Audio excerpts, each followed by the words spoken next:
Well, good evening. It's Rob, and Happy Hair wanted me to build her a fire this evening, and I can't really blame her. It is a balmy, about 12 degrees outside right now, and headed south from there. I thought I would do that for her. Happy Hair, you want to say hi?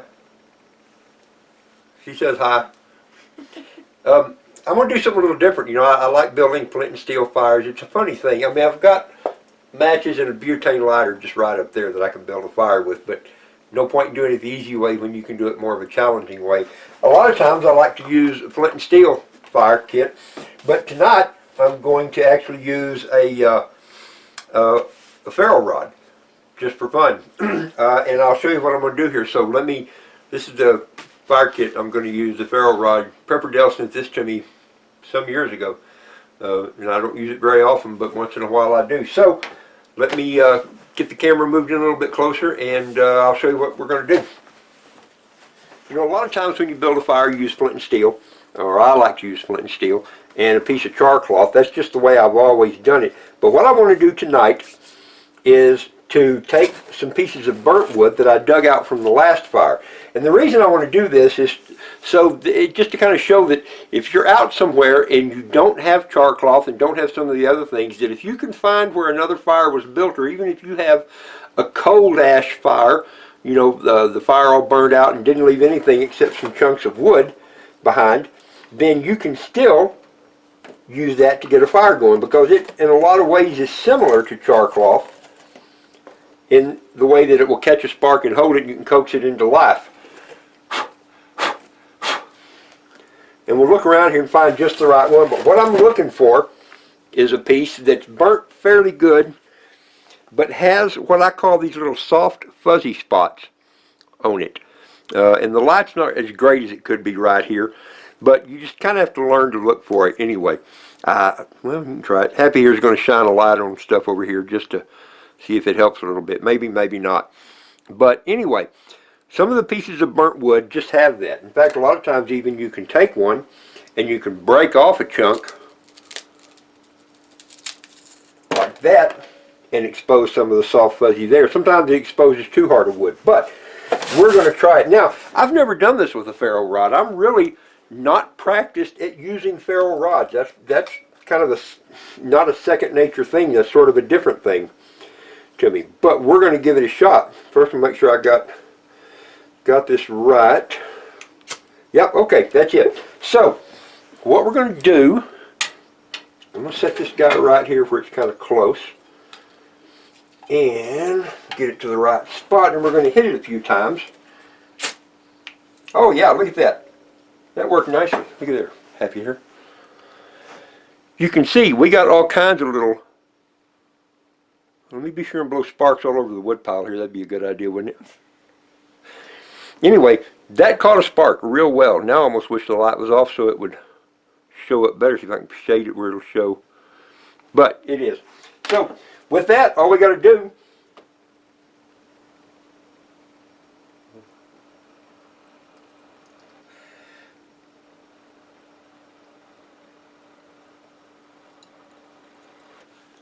is just kind of keep blowing it until it gets hotter and hotter.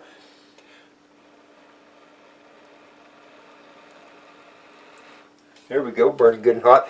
And I've got some cedar bark that I shredded up that I'm going to put on that and get set right in there.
There we go. Finally.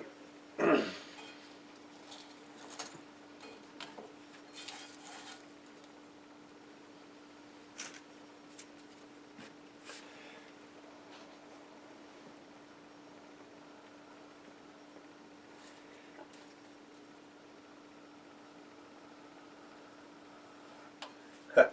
don't know, let that get away from me because I didn't have enough on it. That's pretty great.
Yeah, maybe it'll hold this time.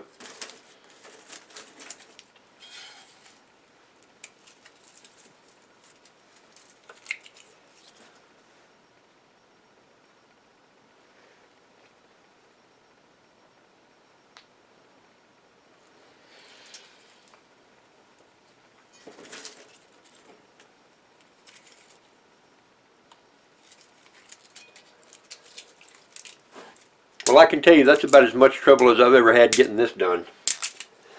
It reminds me of a long time ago when I was going to show a bunch of Boy Scouts how to do a flint and steel fire, build a fire real easy. And it's kind of the same thing happened.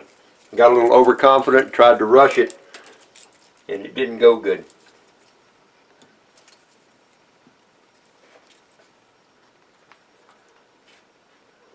But I don't mind. It's all good practice as far as I'm concerned. Miss Happy here, are you disappointed it took me so long? Are you embarrassed for me? I have full confidence in you. Did you? Thank you. Anyway, that's it. I just wanted to stop and show you all that. It took longer than it should have, but just so you know, I'm going to edit out some of the long blowing parts just to make it a little bit quicker. But at this point, from start to finish, it took me a whopping 14 minutes, which just never happens to me, but I don't care. Anyway, we got a fire, we're going to stay warm, we're going to eat some supper, we're going to watch a movie here in a minute. I hope y'all are staying warm wherever you are, ready for this big winter blast we're getting, and cheers everybody.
A lot of soft stuff on it. Now, I've got something here going on my camera. I don't know what's happening here.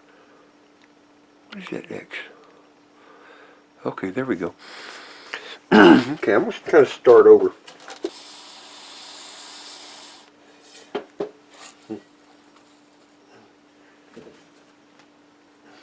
See if I'm still holding on good here. Huh, it went out. I've got to hit it again.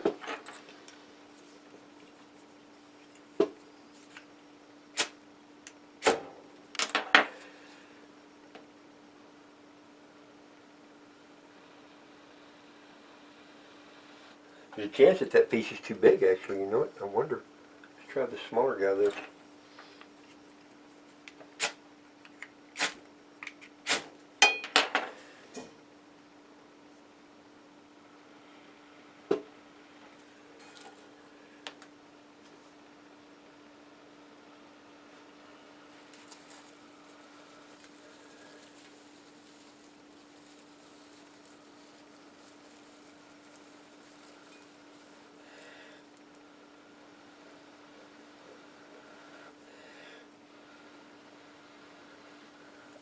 Still not the right piece. That guy's it going.